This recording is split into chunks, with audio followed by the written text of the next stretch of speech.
What's up, everybody? So, again, this is not like normal, the way I normally do these things before I head out and go see a movie. Normally, I'm doing in the car, but my cousin, again, is going to be with me as we go see this movie. So, I thought I'd record it over here instead before I left the house to start going and doing everything. So, we're going to go see Stream today. And this is by the producers of Terrifier and Terrifier 2, I believe. It might just be Terrifier 2.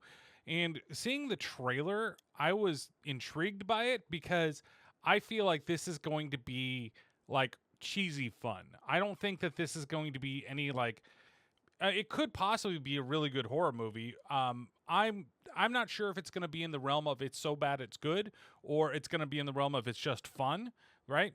And like based upon the premise, I'm hoping it leans a little that way or that it gets in the so bad it's good territory. I just don't want it to be like really bad. But of course, if it's really bad, you're going to get a fun review from me, just like with the Trap review. So I'm going to start heading out, getting ready to go to the movie theater. It's a little bit earlier than we normally, but we're going to go have a nice little dinner, and then we're going to head over onto the theater and see the movie. So I guess I will see you guys back in this spot a little bit later, probably a little bit darker than it is right now. So I'll see you guys in just a little bit. Why, hello, everyone. I am back from the theaters quite a bit later. As you might notice, it is nice and dark outside, if you can see it. And here's Charlie to come say hello. I mean, why don't you come over and say hi to everybody? Oh, because she wants to have attention when I start to record these things. And then she's going to jump away in just a second.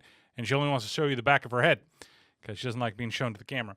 But nonetheless, so Stream. This movie, this movie is fun. It's really fun. Now, you know, when you hear from the producers of Terrifier or Terrifier 2, Terrifier 3, and stuff like that, you really think that, oh, well, it's just from a couple of people, you know, they're not really associated with the whole franchise. And no. This is like the same cast of people. This is literally like Damien Leone actually does all the special effects for this movie. These guys have all been involved in that franchise, and it really does show in this movie. I was very surprised, and it was actually kind of cool to have at the beginning of the movie to have the producers and everybody talking about it, producers, directors, all of that to be directly involved with this movie. The other thing that I'm going to say, like right out the bat, is that the effects are, you know, they're not as intense as they are in Terrifier. Like Terrifier is like up here and this is about right here, right? And so if you're going into this expecting to have the same level of gore that Terrifier has, you're going to be a little bit disappointed, but it's not to say that it's not gory and that it's not fun. That's the biggest thing about this movie. It's exactly what I thought in just seeing the trailer. Is it cheesy? It's really fucking cheesy. I mean, most of the acting is not very good in this movie, okay? It is what it is, and you're just going to have to sit back and you're going to have to relax and enjoy it.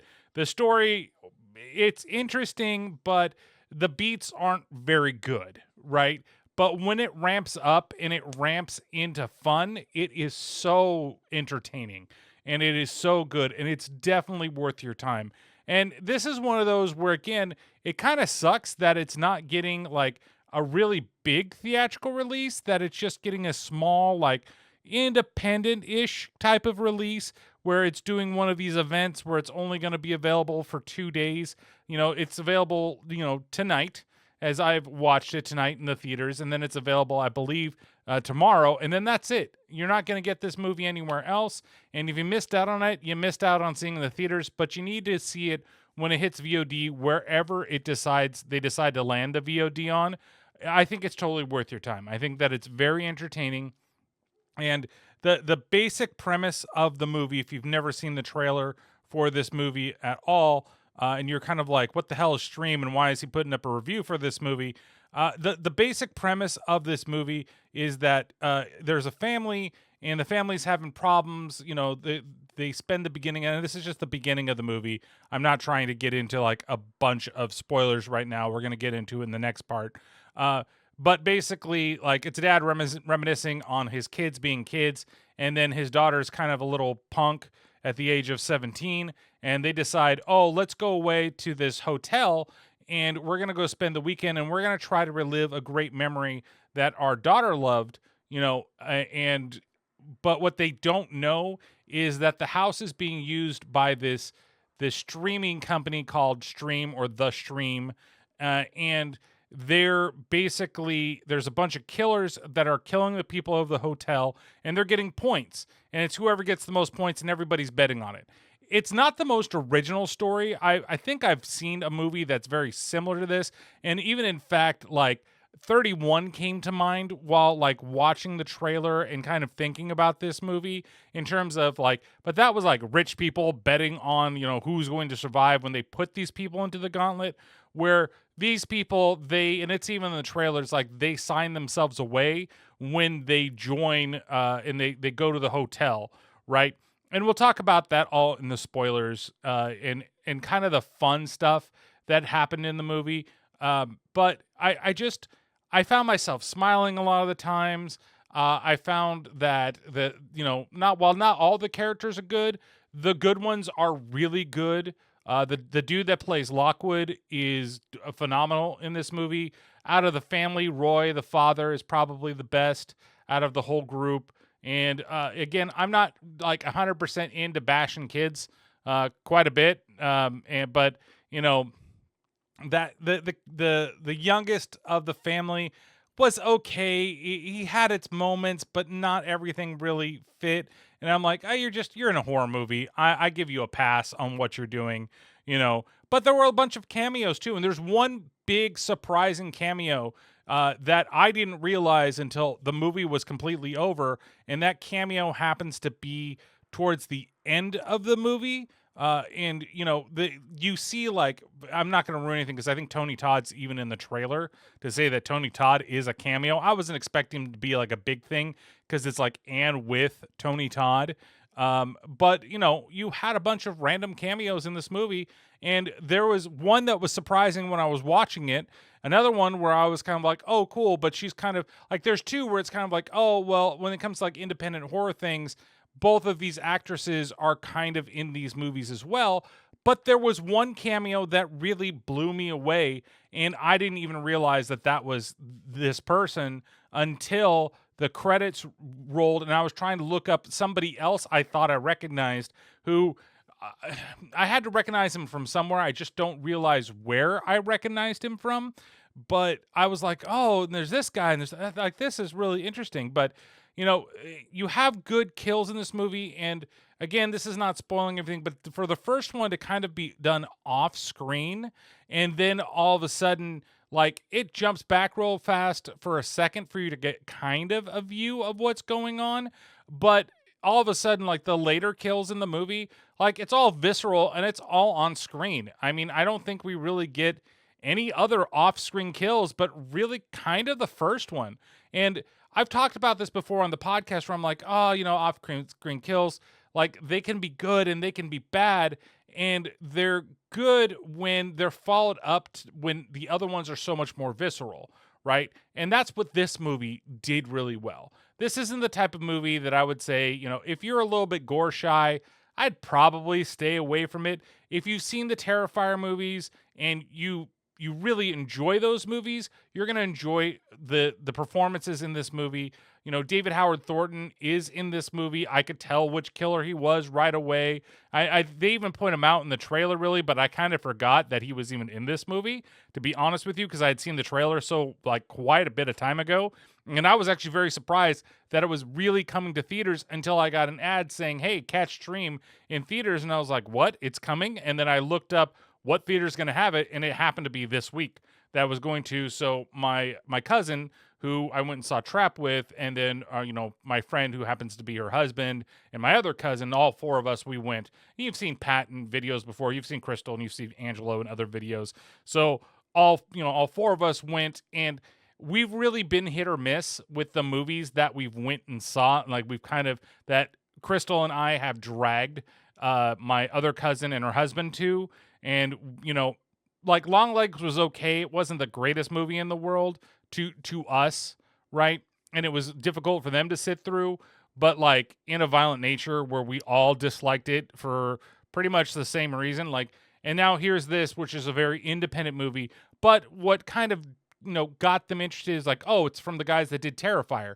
Okay, and I'm actually really, and I said it at the beginning of this section here. I'm going to say it again. It really is brought to you by the guys that did Terrifier. It's not to say, and it's cool. At the end of it, we got like previews of all the movies that they're doing, and these guys are actually doing the Steamboat, one of the Steamboat Willie, movies that are coming out, and that one I'm actually looking forward to now, because if it's this crew, I think that it's going to be fun. I know that the Mean one wasn't very good.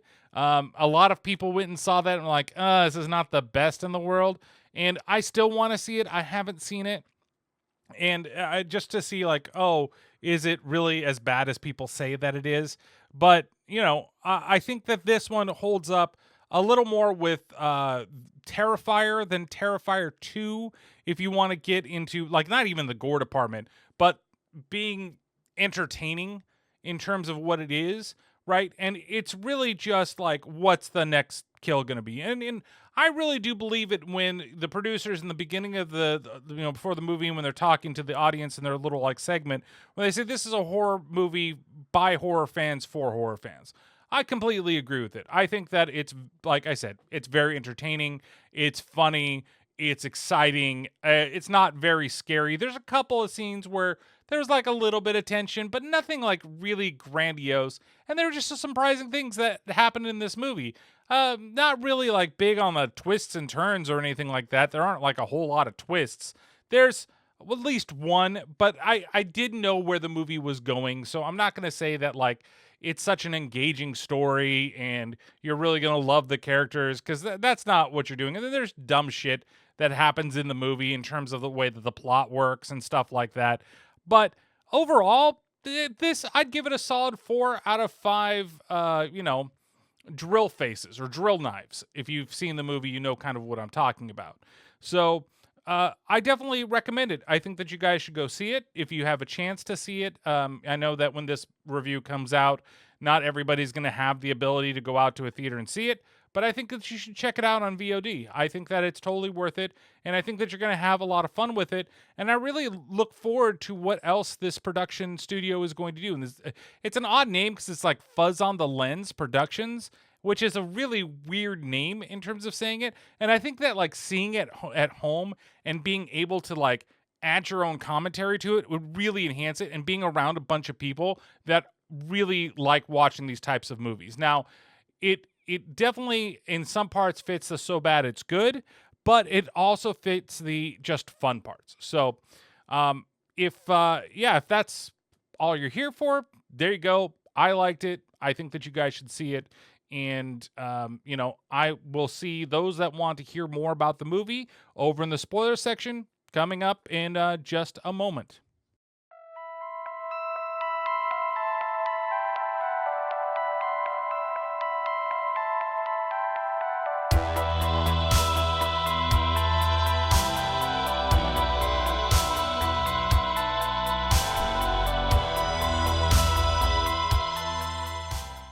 All right, everybody. So we are here in the spoiler section of the movie, and I part of me wants to rip the Band-Aid off of what I was talking about, who the special cameo is, but I'm gonna try to save it for the end of it, because there's a lot of people that are in this. So the notable cameos that you will automatically recognize right away, and one of them, it was a little surprising that he was in there, but like I said, the one that you don't notice at all until the credits, and I had to put 2 and 2 together, because I even, Pat even said it at one time. He's like, he said the name of the person, and I was busy looking at the IMDb, looking up the people, and then I saw the name, and I was like, oh, holy shit, this person's in the movie.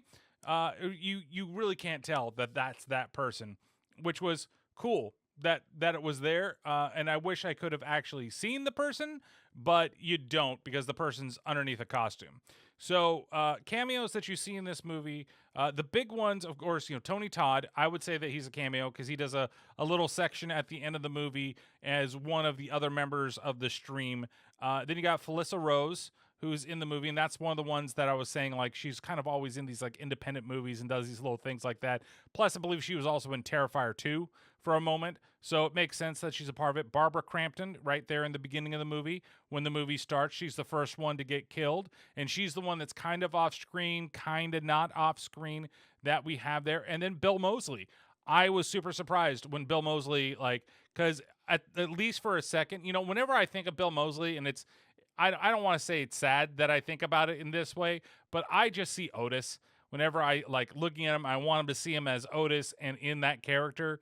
And wherever I see him not, it takes me a second to recognize him, but I can always tell by the voice. And I was like, oh shit, that's Bill Moseley. And even the first time I was like, is that really Bill Moseley? And then he was in a little bit longer of a section of a scene. And I was like, oh shit, yeah, that's totally Bill Moseley that's there. And then the credits, yeah, Bill Moseley. So those are kind of like the bigger ones that we've got going on here. And then we have the big one that's during the scene with Bill Moseley, which is kind of cool. So the basic story, like I said before, is that, we start with, we have this lady, she's there and she's cleaning up, and it's Barbara Crampton, and she's cleaning up a hotel and getting ready. And then the director, who plays a small role in the film, he's playing a guy that's like helping hook stuff up and doing like maintenance work for everybody. But really, and I guessed it right away, he's in on the whole thing, and he's the one like setting up cameras all over the place for the stream people, except for there's one camera that he can't quite get, and he's just like, don't worry about it. You don't have to worry about these things going on here. And of course, that's probably going to play into something later on in the film. It's one of those things, like, again, like, I think a lot of the things in this movie, in terms of the way the plot moves, and if they're trying to like set stuff up, I think that it what's going to happen. You just kind of know where things are going to go and how things are going to move along. And yeah, there was only a couple of big like surprises and things that I didn't really want to happen that happened, and I was surprised that they actually did it. Danielle Harris is also in this movie. She plays the mother of the family, and that's when we go back, and like our first big thing with the family is the dad watching old home movies. And it's funny because like he's watching playbacks of an old VHS type of recorder that's like really small. It's a tape recorder, so it's probably using like the smaller tapes, not the big clunky VHS tapes, that were used back in the 80s. But, and then like the son, of course, is some type of like computer whiz now. They showed it, and basically it was like when the son was first born and having his like birthdays and stuff, and like and them growing up, and then the daughter growing up and everything like that. And then the tape jams, so he goes up to his son, who's like a streamer, and like he has like 1,200 people watching him, and he's like 11 or 12 years old. And I'm like, you're not supposed to be on any type of streaming site unless it's the one that starts with a K that I won't name names about, because they are a fucking wild west of streaming sites that are out there. And my cousin is funny in there. He's like, the kid's like, Dad, you're supposed to, I'm streaming from 7 to 9. You're not supposed to just barge in here. You're making me look like a fool to all these people. Oh my God, there are 1,200. My cousin's like, stop it, you fucking kid. At least you're getting the goddamn views, because most people that stream and stream for fun, maybe you get 6, maybe 10 at max whenever you're streaming. And some people, maybe they get more, maybe they get less, but you don't really have like 1,200 right away. So it's a little unbelievable that the kid has that many stream watchers at the same time, unless he does like really wacky, crazy stuff. But the game that he's playing, I don't know. And then he's like, there's like a random girl in the corner that I thought was going to be his sister. Like there's something about technology, and they're both just on technology and not living in the moment. But no, the cops show up with a daughter because she was caught stealing beer. And then like when she looks, I'm like, you can't do this anymore. She's like, well, I can't buy it. They're not going to sell it to me. So how else am I going to get it? And I'm like, oh, God damn it, you bitch. And she's... I don't know. I don't want to say what I thought in the theater of her. It's just there's something with her jawline that was just odd to me. Like, she's a very beautiful young lady, but there was just something with the face that I was just like, it just seems weird. Or maybe you've gotten some work done that maybe you don't. And I'm not trying to shame anybody, but it was just odd. But she was a fine actress for what she was. Danielle Harris, I thought, actually did a pretty good job as the mother that was there. And the guy that played the father, Roy, I think that he did a fine job for the rest of the movie. So the mother is just like, hey, let's get away for the weekend. Let's go and let's get some time away from everything. You've been working a lot. You haven't been spending as much time with the kids as you should. And, the father finally just agrees to it. So they all travel to, the hotel that's now been taken over by the stream people. Because, while Barbara Crampton's cleaning up, it's funny because, like, she's there, she hears a noise, she looks back, and then she's like, I don't know what that was. And then she tries to start her vacuum again because she's vacuuming the halls. I guess she doesn't have maid service right now. So the owner and proprietor of this whole hotel is vacuuming her own hallways. I guess. I'm not sure why, but when she goes back and tries to start the whole thing, again, it doesn't work. And then she looks at the cord, and the cord's been like perfectly severed. And that's when the director comes out and they're like, you know what happened here? How this? And he's like, didn't want to tell you, but you got rats. And it's like, rats aren't gonna chew that clean of a fucking cut through the cord. Like, that seems kind of ridiculous, but she agrees. And then as she's going into her office for the night, all of a sudden she gets thrown out and falls onto a coffee table. And then she gets dragged downstairs where she's being held by somebody in a plague doctor mask who ends up killing her by taking a drill and shoving it into her head. And you kind of see it off screen for a second, and the blood drip down, and then you see it for a second like drill into the side of her head. That's where I was like, oh, they're gonna do everything off screen, and then you get a little bit of it, and I was like, okay, so it's probably gonna be a little more intense than I thought it was going to be. So the family decides to go out to this hotel, and that's where they meet Lockwood. And the first couple that we meet that is going to be fodder, I'm pretty sure, is this couple that's just making out, and he's trying to like convince them that, yeah, they need to go into the, the big presidential suite where there's a jacuzzi in there. And I'm like, oh boy, I know what that's going to be used for. And they're just like making out and doing everything. And then it's like $200 for the night. And I'm like, that's the cheapest presidential room. I know this takes place in Pennsylvania, but at the same time, like, that's cheap as hell for a presidential suite for one night that has a jacuzzi in it. $200 in this economy at this time? No way. So, they get their room, and then the family comes up there, and, he has to explain, oh, yeah, you guys are going to be here. I've got your reservation to her, but the credit card machine's down, and I don't trust these types of machines and all these other things. So we're only taking cash here. And he just happens to have the cash. I don't know how much he's paying for his room, but he happens to have the cash on him. So gives him the cash, give him cash. And, they go off to the room, and then you see that he's got all the cameras set up, and there is a janitor that isn't on the list of people being there tonight. So he tricks him to going into a back room and knocks him out with a fire extinguisher, and then has him tied up by a guy dressed up as a bellhop. I guess that works for him. And that guy you never see again. You also get this cool scene on the outside that I really enjoyed. And this, like, literally David Howard Thornton is just channeling Art the Clown, because none of the killers that are in the masks, they don't ever talk, right? At all. They are just either, like, you have the big brute number 4, right? He's just a big, strong guy. He's wearing his overalls and flexing his muscles and bouncing his pecs up and down. You probably don't want to see me bounce my moves. But he's that, and then you have the stoic killer number 1, and then you've got the brother-sister combo, which is David Howard Thornton and another actress that's playing it. And then when he showed up, like, I didn't even know he was number 2 yet, but I was like, oh, that's got to be David Howard Thornton, because it's cool because you have like this lady, she comes out and she goes to her car and she puts stuff away, and then she sees a guy over in the distance at this tree, and he's hanging a noose to the tree, and then he does the whole Art the Clown thing where he like sees her and he's like, ha, and he points to the noose, and then like he's like, that's for you. That is for you. And she like starts freaking out, and as he like starts running towards her, and then you find out that, one, she locks her stuff in the car, and then as she's looking in the car to see if her keys are in there, that's when number 3, the sister, kicks the door open and hits her right in the fucking face, as I hit myself in the face to add effect to it. Which I didn't mean to, meant to stop like short and fucking smack myself. But then she gets like basically killed by the pair outside.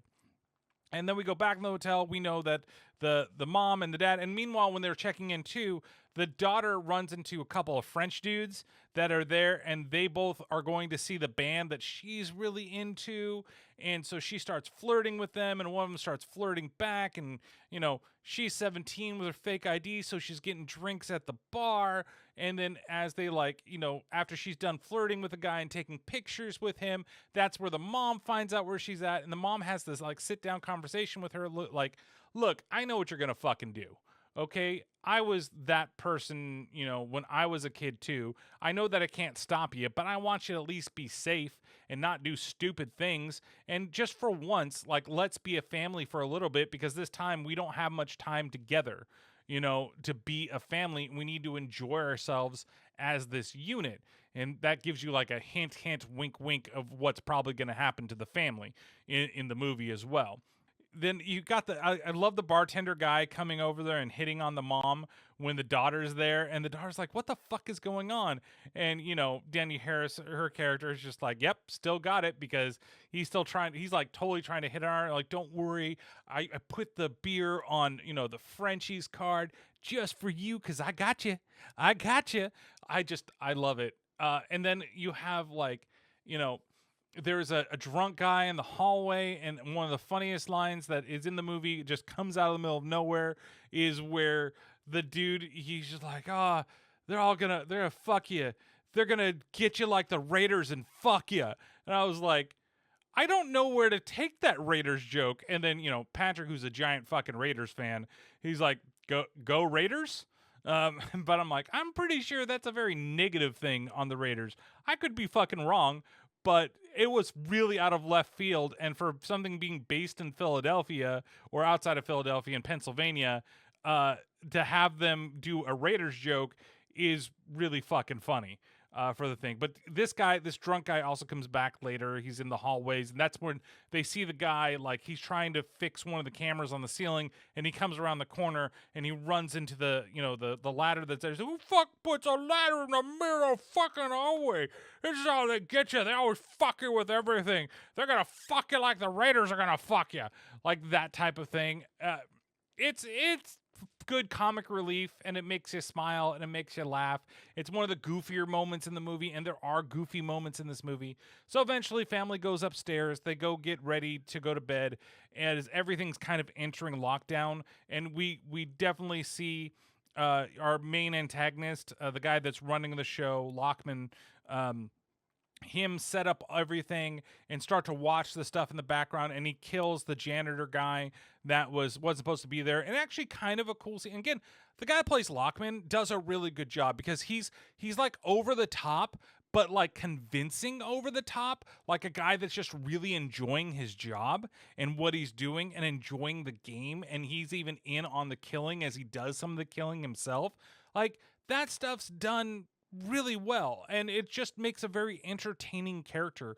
And I have nothing really that bad to say. Maybe a little bit at the end, he's just a little bit odd, but in general, I still think that he's still a pretty good character, and he's doing the role really well. And I have to give it to also the rest of the killers as well, because they're all silent, but they really fit the archetypes of, you have the menacing one, and you have the playful two with the sister and the brother, and the menacing one being number one, and then just the scary dude, the scary buff dude that is just big and strong and badass when he has the scene with the dad. So eventually she does get out of there, and she goes to the French people's room, because they told her, we're in 207, to go smoke weed with them, and they want to smoke in the room, but she lets them know, no, there's a fucking smoke alarm in here, dummy. This is the way the Americans do it, so if you want to smoke, we should go up to the roof. And of course, the friend that's there that's not interested in her, he decides, I just want to do cocaine, right? Because who doesn't want to do cocaine in America? And so, but no, of course, the other dude is totally into her, so he wants to go up to the roof with her and hang out up there, right, and smoke out and possibly get himself a little bit of extra play that's up there. And from this, I think we get, I'm trying to remember if we get the first kill of the movie at this point. I think that they're actually not the first kill. We've actually had 2 kills already, but one of the guest kills in the movie, we actually had 3 kills, because the lady in the car, she also got killed as well. And that one was not super violent. She just got her head smashed in, and then she gets kind of dragged out as well. And there's one person I believe that gets killed that you don't ever see it, but I'm assuming that it happens. I wish we had actually seen something and maybe it was left off the cutting room floor. They decided not to do it with that actress, or maybe she didn't want to do any of the other stuff. She was just like, I'll do this role for you, but I'm not going to be killed on screen. It's possible because they are doing independent, and maybe it was like a family friend that was just filling in for this role or something like that. I'm not sure. I don't think I've ever seen her in another horror movie. I mean, most of these people you probably haven't seen in a horror movie before, except for the ones that are like big name people. And so basically she sneaks out, and then the neighbors next door are like two horny lesbians and a gay dude, and the horny lesbians are like going at it on the bed and making way too much noise. Wakes up Danielle Harris. She sends her husband out, and when he goes next door, I think she doesn't go with the son. That's the thing, because there's something that happens later on, and I said, well, didn't he go with her? Didn't go with the dad? But that wasn't at that point. That was at another point in the movie, in just a little bit, right? And so he goes over to tell him to knock it down. You see them making out on the bed, but there's no like nudity or anything like that. And he goes back over to the room, and he talks with his, they find out that, his daughter has left. She snuck out. And so he takes his son. They go downstairs to the lobby to find Lockman to figure out where the hell the French people are, because that's probably where she went, and leaves the mom alone. And that, of course, leads to the mom being killed, right? And that was the one that I was kind of like, I don't know why they decided to kill the mom. I'm not sure if that was something that they necessarily should have done, right?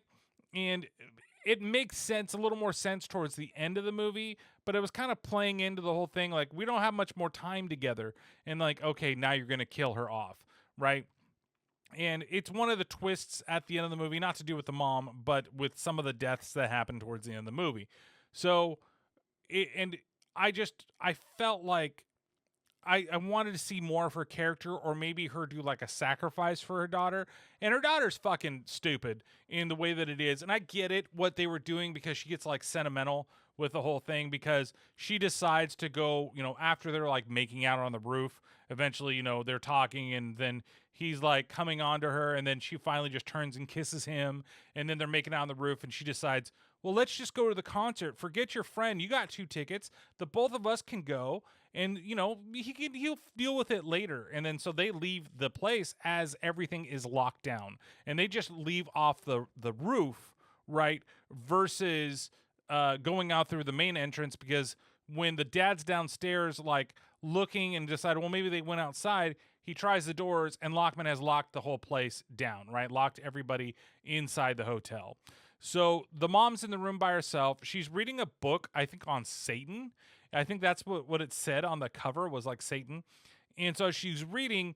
That's where this is probably the most tension that you can get out of it, is in this kill with this killer, right? After this, it's just kind of like it goes out there. And this is one of the more brutal kills that happen in the movie, which I give Danielle Harris giant props for in doing this scene, because, she gets kind of beat up, thrown around, and she manages to fight back by stabbing him after she's being like choked in a chair, and she stabs him with a pen, and then like he ends up knocking her down to the floor, and then he's got barbed wire, which he wraps around her neck, and he starts moving it back and forth and cutting her neck open with the barbed wire, and you see the barbed wire going in the neck, and Damien Leone, again, like, he's great at these practical effects, these practical kills. I love it. I love it when you get to see these gory practical kills, and they're so indie. Like, it almost reminds you, it's not as cheesy as a trauma kill, but it reminds you of like what they did to get some of their goriest kills. He does a really good job in getting those things done. So it cuts through her neck, doesn't cut her head off, but he leaves her dead on the ground there, to eventually be found by the dad and the son. But the dad, and it's funny because like when they enter to go to the room, to go back to the room and check up on the mom, he enters, and he's like, when he opens the door, he sees that there's blood on the door, and then out loud I was like, you don't let that son go back in there. And he doesn't. He tells the son to stay back, and then he finds his wife dead on the ground with her head basically, sawed off with a piece of barbed wire. Again, one of the cooler kills that happened in the movie. At the same time, we get the makeout couple from the front desk. They're in the presidential suite. Here's your boobs. If you want to know there's nudity in this film, there's your nudity as they're fucking in a jacuzzi. And all I can think to myself is, that's not lube. That's got to be bad. And she's going to get a UTI from this bullshit. But I guess if you want to fucking water, you can fucking water all you want. But, she's bouncing up and down on him. And that's when 2 and 3 come in, and like they get him on the side of the neck, and it just sprays all over her. And then 2 just drowns him inside the jacuzzi, which it's a good kill. I enjoy this one. It's not super bloody, but I just enjoyed the way it is. And number 3 grabs her and pulls her out. And then we get one of the things that I absolutely hate in horror movies when they do these things, and that's anything going into a foot. It is the one thing I hate seeing because I get sympathy pains from it, and I just it disturbs me so goddamn much. I already am not a big fan of feet, and when you're damaging feet, it's even fucking worse to me. So she's trying to get away, and they take the corkscrew, the wine corkscrew, and shove it into her heel, right, and in her ankle, and just twist it, and oh god. And then also the janitor guy, he gets killed by Lockman with a dagger that is like it looks like a drill on the end of the dagger, so he stabs him and then starts like turning it around like a drill to like pull out the flesh. That's a good kill too. And I think even with him, no, it's with somebody else where he takes a drill to the head. We'll get to that one.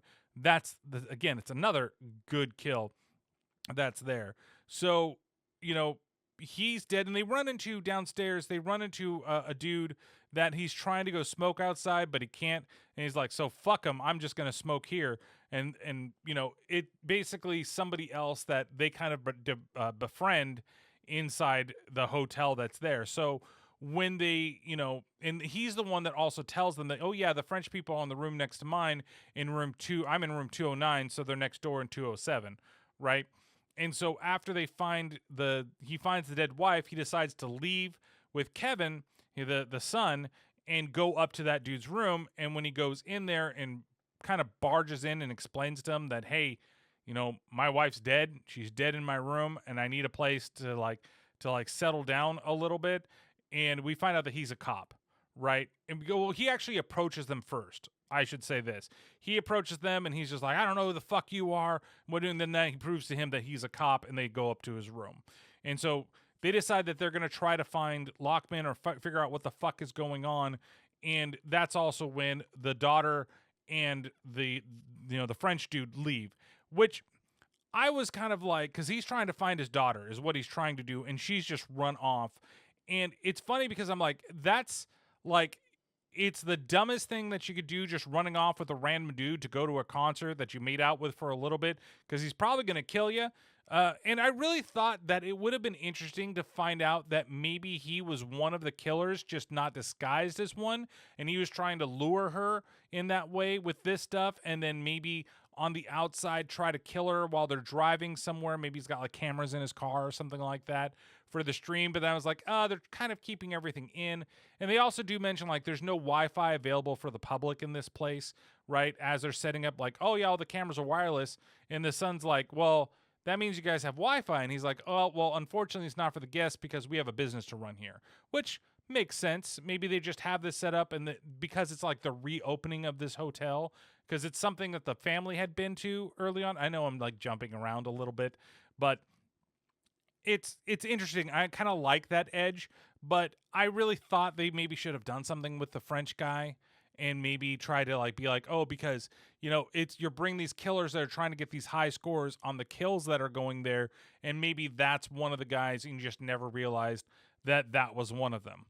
So it ends up being that the smartest thing that she could have done is what she did, is running away and going away with a stranger trying to go to this concert, because they're both not locked up in this place, and they're not going to be chased by the killers, right? Or of course, so we think, because you know where this is going and how it's gonna, play out, especially, with the words that her mom said to her, and she doesn't know if anybody's dead or anything like that. Um, and so now back in the hotel, as Dude Man and the father are looking around, that's when they run into the drunk guy again before, in a pretty funny scene where we get the cameo from Felissa Rose in that scene, which it's great. I mean, I always like when she shows up, even when she shows up in like small roles like this, because usually it's like a breath of fresh air to the way the scene is. But it's one of those cameos where I feel it detracts from the scene a little bit, because I actually like the other dude that's playing the drunk man, and but then their interactions with each other are so good, because he tries to like blame the drinking on them, and then she's like, "You're embarrassing me." Well, you're embarrassing from my friends. They're not your friends. You're just a fucking drunk. Like, it's a good scene. And that's when you have Lockman go over, and from the trailer, you have him explain what's going on over the loudspeakers to everybody. And you realize there are speakers everywhere so you can hear him, and all the, no matter where they are in the place. So the lights completely cut out. And we also find out that, the other dude, since he used to be a cop, he travels with his gun all the time. We also get, and this is where we get the other guy. This guy, I think he plays a character named John or something like that. And it's an older gentleman. And I'm like, I've seen him from somewhere. And he's credited as Yelling Man in Spider-Man Far From Home, I believe, or No Way Home. One of those two home movies, not Homecoming. I know it's not that one. And I recognize him from that, but he looked like he was like a really familiar horror like face. Like, I've seen him before, and he reminds me of another character actor that was in there, but I don't think that he was, at least looking at his IMDb, because that's what I was doing while the credits were rolling. I was like trying to figure out who this guy is, right? And unfortunately, he really hasn't been in a whole lot. So these guys have all gathered in because everybody's making noise. And they're like, who are you? And I'm this guy. And who are these? And then there was an Asian lady that he knocked on the door for, and trying to see if she had seen his daughter, right? And she's like, no. And she's very kind of shy, timid, and then just locks everything right away. And she comes out here, and that's where like all the lights get turned off. And then the lights are on, and Felissa Rose's character, she's impaled on like a fence, like, one of those metal pole fences, like, not, I want to say barbed wire, but it's not barbed wire, like iron fence. She's impaled on that. And then the other dude, the drunk dude, is impaled on a light post, and that looks pretty badass. It's still a little bit kind of funky, but I really like the execution of it, because he's got his like guts hanging out, and then he's got like the corner of the light post looking like, I thought it was a grenade, to be honest, that he had like shoved in his mouth, but that's what he had shoved up there, and he's just like choking on his own blood, not dying yet, and just kind of shaking and making noises. Like, that's a good fucking kill. Even if you didn't see it happen, like, it's good enough gore for what it's done to have that here. I really, really like that. And then, here comes two of the killers. You have number 1 and number 4. And number 4, of course, is the big buff guy. And number 1 is kind of like the serious, like, deadly type killer that's there. And so number 4 goes on a beat up spree, and the other dude's like pointing the gun at him and like getting ready to shoot, and he doesn't shoot. And so the older dude comes like, you need to shoot the guy. And he tries to get him to shoot him, and he misses. And then that's when he gets grabbed by the big burly guy and gets killed. I can't remember exactly how he gets killed. I think, he gets his head crushed is how he gets killed. He like holds him up in the air like he's the fucking mountain, and just crushes his eyes in and his face in like he's crushing a melon, and it's spurting everywhere. Again, good effect for what it is. And then they kind of like, number 1 slashes at Roy, but he ends up grabbing the Asian girl by her hair and dragging her off screen. And that's the one where I'm like, I kind of wish we had seen her actually die, right? If you're showing all these other people, why aren't you showing this person actually die?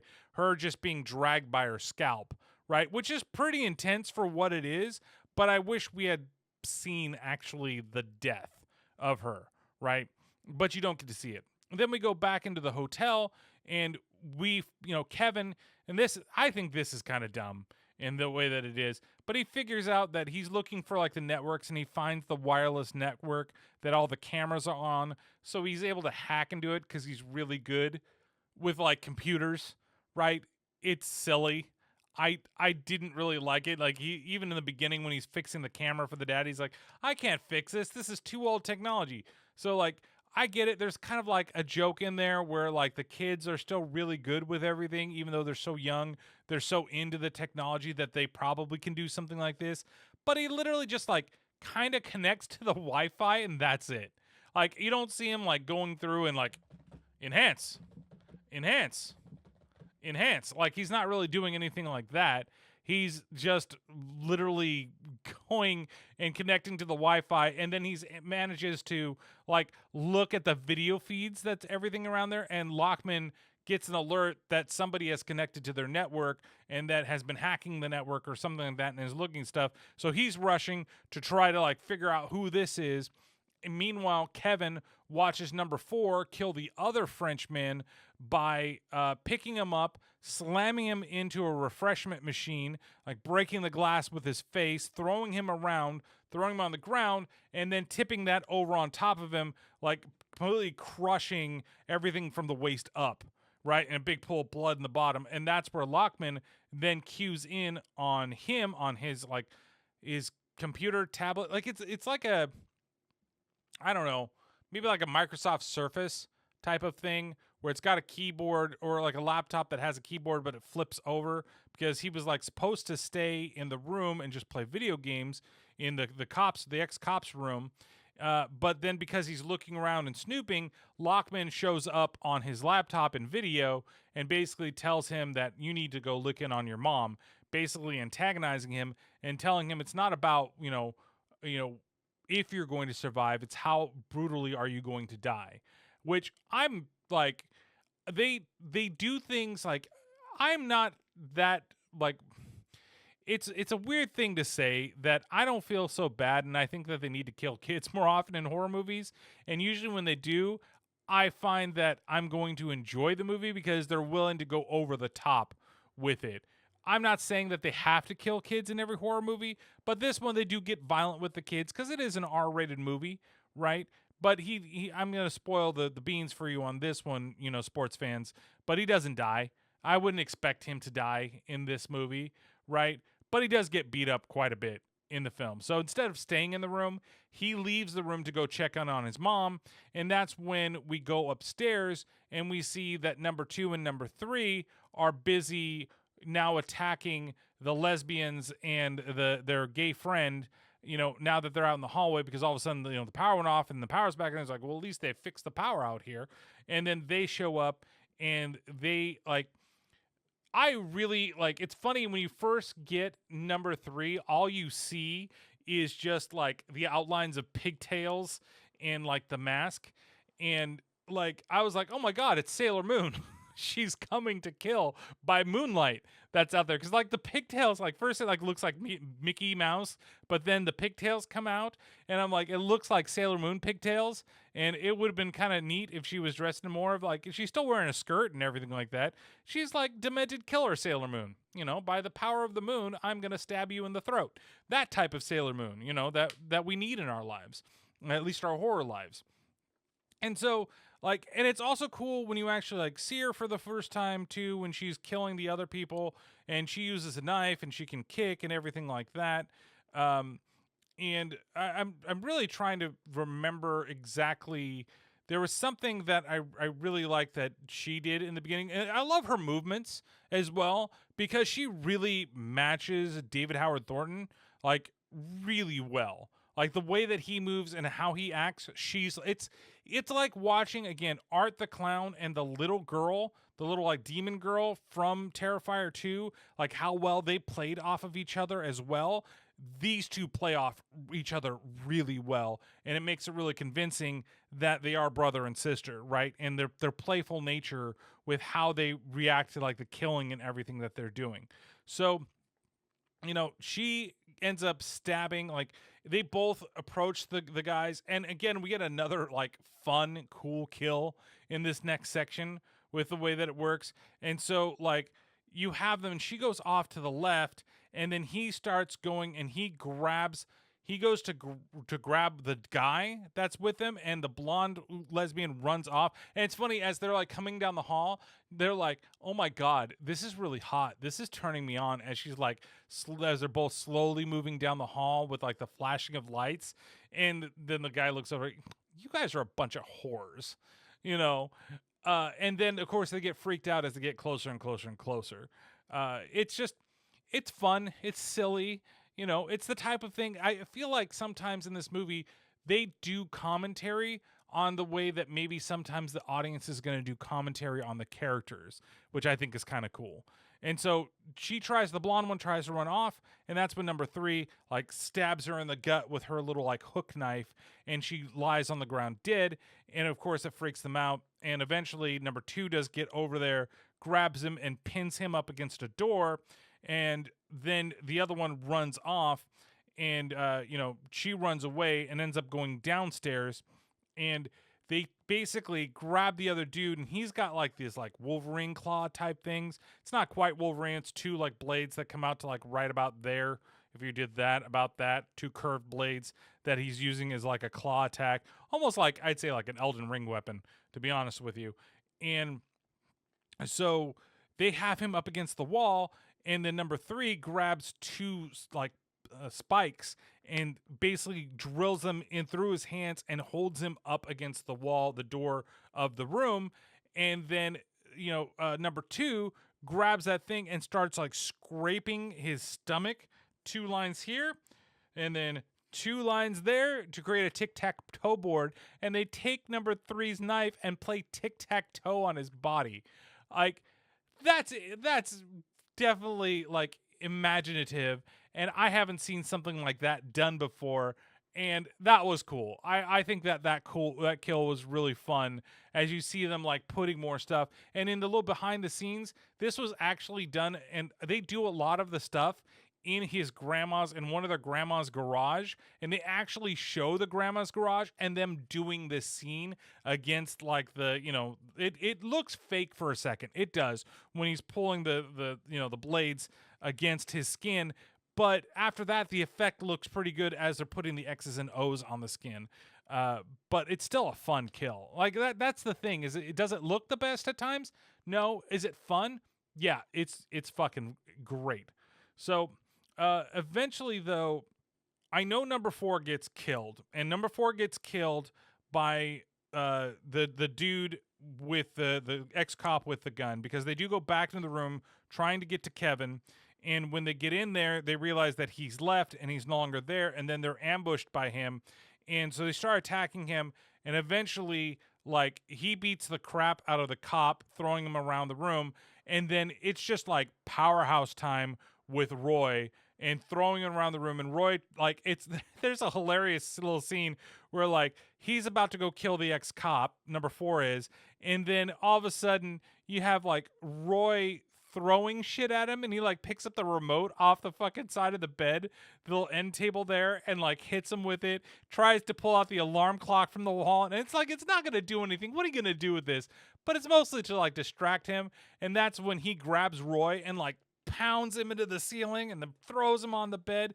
And when he's about to he's picking up the nightstand and about to crush his head with it, that's when the cop like shoots him through his chest, and you kill number 4. Then they decide they're going to go look for Kevin. And then you have the girl that ran away from her friend getting tic-tac-toed, and the other friend that got stabbed. And when she runs away, she tries to drag her friend, but she's a dead weight, completely like dead on the floor. So she runs away, goes downstairs, and in the stairwell, she runs into Kevin. And this is where I thought that he went with the dad to go tell them next door to stop. And when they see him, and when she sees him, she's like, "Kevin, are you okay?" But I honestly think that Patrick was right, and I know he's going to clip that and be like, "Oh yeah, you said I was right, so haha, nana and a boo-boo." But it's that, instead, yeah, I just don't think that she ever saw him before. So I think there was something that was cut out, and this was a scene that just was used and edited in, and so it's just one of the gaffes in the movie that we have here. But she ends up running into him, and as they're trying to run downstairs because she's going to bring him with him, That's when they run into number one, and number one starts chasing them around the floor. And you have a pretty good tension scene as they get to an elevator and they're hitting the button for the elevator and trying to make it go up, and she's trying to escape. And then when number one gets to them, all of a sudden, and they're trying to, like, knock on doors and figure out a way to get out of there and everything like that. And all of a sudden it opens up, and so she goes into the elevator, the lesbian that was left alive, and who's in the elevator but number three. And it's hilarious because she grabs him and then she looks at number one and goes, ha ha, basically, this is my kill now. And he just like, and then he looks over at Kevin and he chases Kevin off. We then go and have a fight between the brunette lesbian and I don't know what her name is, I just have to call it like I see it, and number three.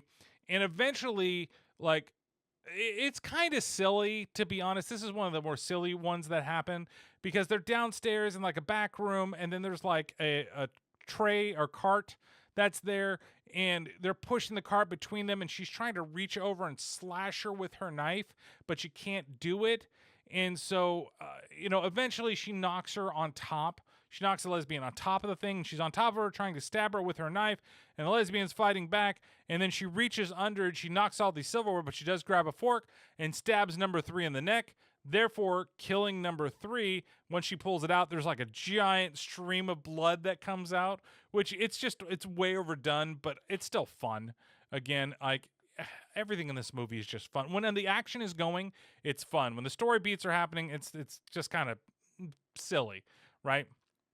And so she's dead. Number two then comes in and sees that his sister is dead on the floor, and he just has that look like, oh, now you fucked up, and he's like he's a little sad. And as she's trying to like run away, she sees a window that she can kind of get out, and she makes too much noise, and he almost gets her by grabbing her leg.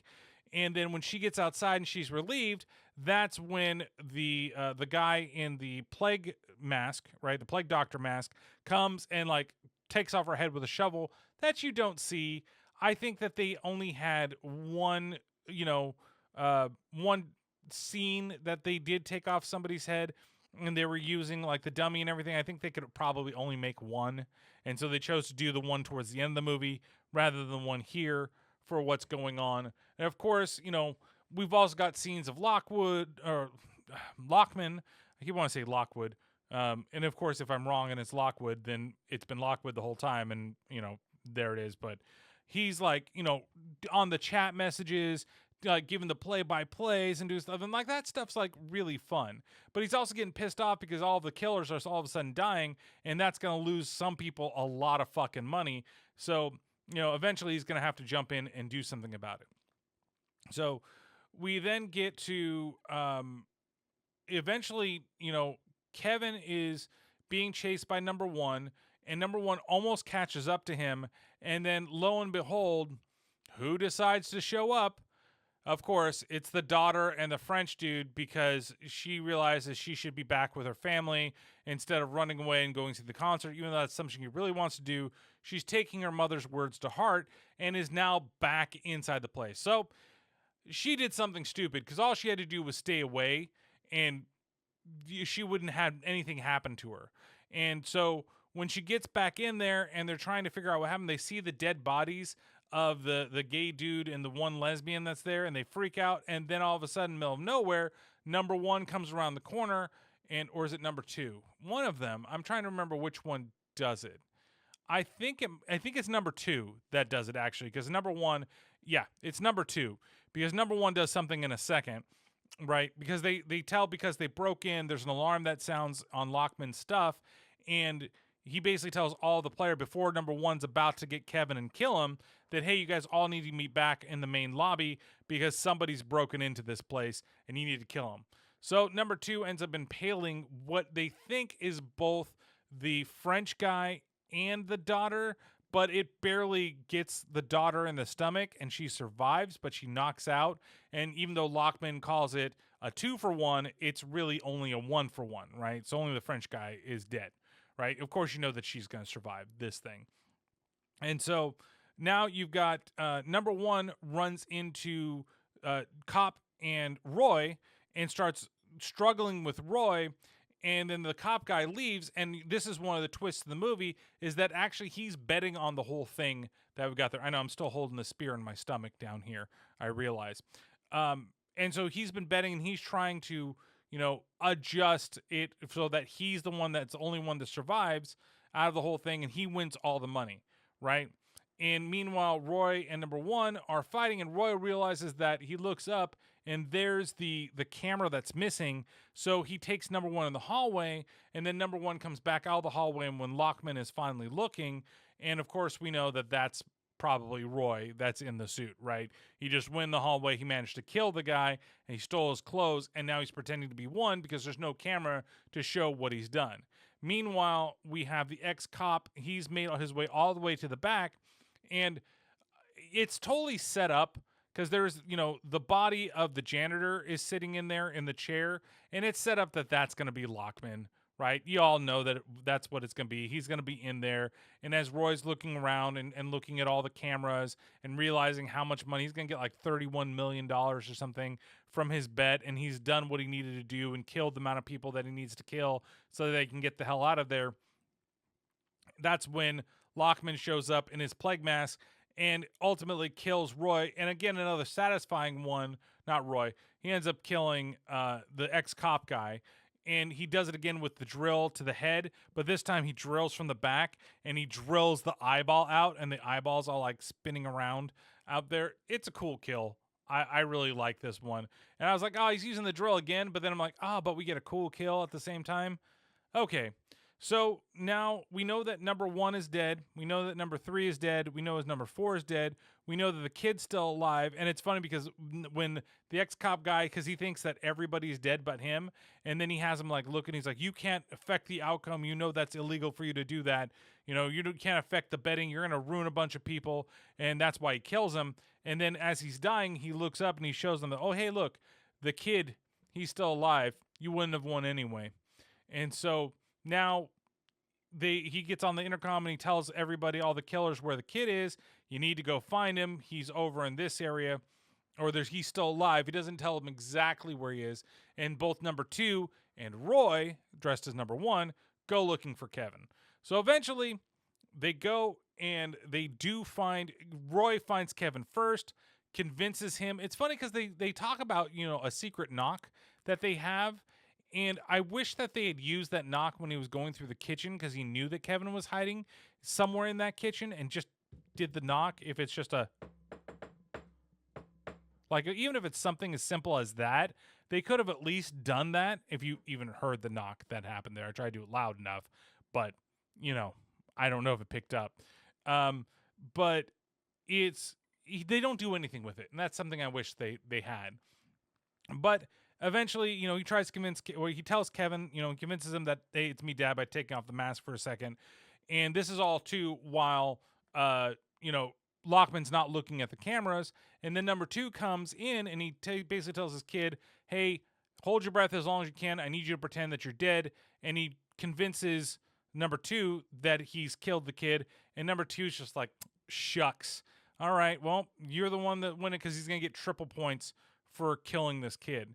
And that's when, Lockman realizes something's not right, and he uses his camera to reverse the camera and realizes that number one's dead. That's Roy. Over the loudspeaker, tells number two that it is. And then Roy uses Kevin to knock him the fuck out, which is great. And then there's a struggle between number two and Roy, and Kevin then stabs number two in the butt with a knife. And then Roy grabs him, slams his head down onto the stove, to which Kevin turns on, and they burn his face and his arm and knock him out, right? And so now it's down to, Roy and Kevin need to figure out to leave. And we got, of course, the daughter waking up and removing the spear from her body, and then eventually from, the Frenchman's as well. We go downstairs because now Lockman's going to take things in his own hands, because Roy isn't going to be the one to survive. And that's going to ruin everything. So he dresses up in his plague mask, goes downstairs, and he attacks and has a final battle with Roy, to which he ultimately loses and gets knocked out. Right?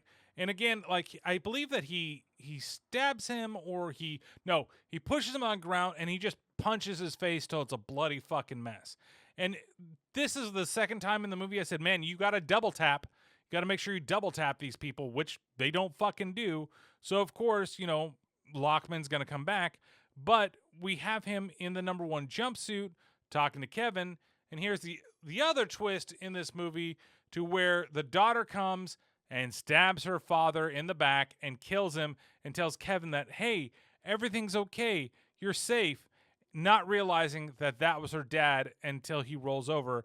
And it's crazy because Kevin gets like a blood splatter like this, like an infinity symbol almost, on his face from his father. And so, if I was the brother, I would be like, I would hate my sister forever for killing my dad. But of course, at the same time, she didn't know, he's dressed up as number one, and she's been seeing these people in the masks and jumpsuits.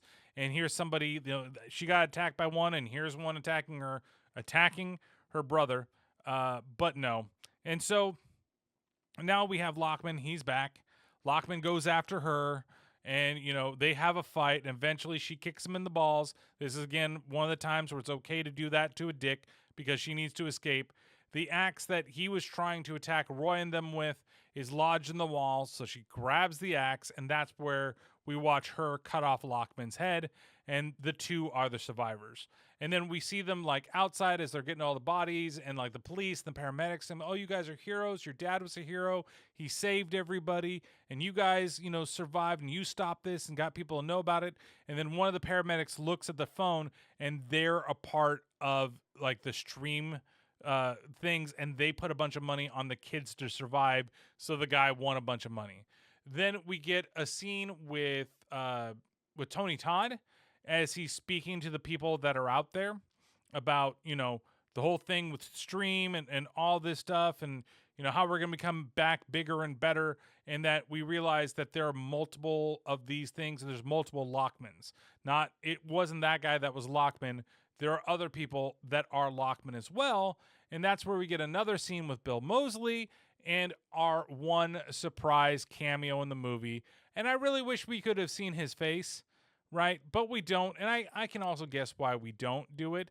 But that cameo is Tim Curry. And in an age where I'm like, where the fuck has Tim Curry been? He's doing stream. I am so surprised that it was him, and you can't recognize because he's wearing the plague mask in the scene where they're like in a movie theater and they're going after an actor, and Bill Moseley's character is beating everybody with a bat, and they've captured the one last girl, and he's giving a speech as well. And I was just kind of blown away. I know he's not doing too well, and he doesn't look that great anymore, but it's Tim fucking Curry, man. So I was so excited to see him in this movie, even if you can't, because he's in a wheelchair too, and he's in a wheelchair in the scene. And I'm so surprised that they got him, and it was really him, right? So, and there is a mid-credit scene. I think the mid-credit scene is this is different. Like, I believe it's this scene too, and it's kind of like looking at all these different other streams that are going on that people are betting on, and showing all these like dinner parties and all these other things that people are having of watching these games go on and watching these people kill other people and betting on it. So that's stream. Again, I really enjoy the movie. I think that the kills are really good. And there's just some silly things that happen in it. Like the remote throwing is hilarious. The fact that she came back, and I'm like, I know it's got to happen, but I really don't want it to happen. Kind of wish she had just stayed away. And then, like, I really do wish that the French guy had been one of the killers. And then, like, he attacked her in the car, and she got out, and she had to run back. And then eventually she's the one that killed him or something. Like, it'd be a little cliche, but it is what it is. So it's a fun movie. I think you guys get a chance to see it. You should see it. I totally still stand by my 4 out of 5. And like I said, kills are really good, even though there's a couple that are off screen and one that I wish even you got to see it all, right? But when you get to see the kills, they're very visceral. They're very fun. And, like I said, there's not a whole lot of twists and turns. And some of them, they're kind of like, oh, okay. The only one that kind of surprised me was the cop turning. And I was like, okay, that's why he didn't shoot the guy. And then same thing with the mom and the fact that she kills the dad at the end of the movie. So I was like, okay, so both parents had to die. And that, like, you know, he ends up getting killed by his daughter that he was trying to reconnect. And he even said something earlier, you're going to be the death of me. And then she is the death of him. Like little things like that that happen in the movie are silly. So thank you guys so much for watching this episode, this review of Stream. If you guys liked the movie, if you saw the movie, let me know what you liked about it in the comments below. And if you haven't, and I think that you totally should try to find it in some way, shape, or form, you guys should watch this movie. Hopefully it'll like show up on Shudder or something like that, Screenbox, Amazon Prime. Hopefully it'll be on something that you can just watch and you don't have to spend a lot of money to rent. While I think that it's worth it in the theater to pay what you pay in a theater, at home sometimes I wish it was just like $6. You know, there's some movies that are like $20. You're just like, why is this $20 to rent? It doesn't make any sense. So thank you guys. Make sure that you're following everything. All the links are down below in the description of the video. Make sure that you like, subscribe, share, do all that fun stuff. Helps the videos get seen. I would really appreciate it if you do. You like the content, there's plenty of other videos. You'll see a couple things on the screen in a second once the end credit or the end theme song plays. And check out the rest of the reviews that are in the playlist. So thank you guys so much for watching. Take care of yourselves and each other, and we'll see you next time. Bye, guys.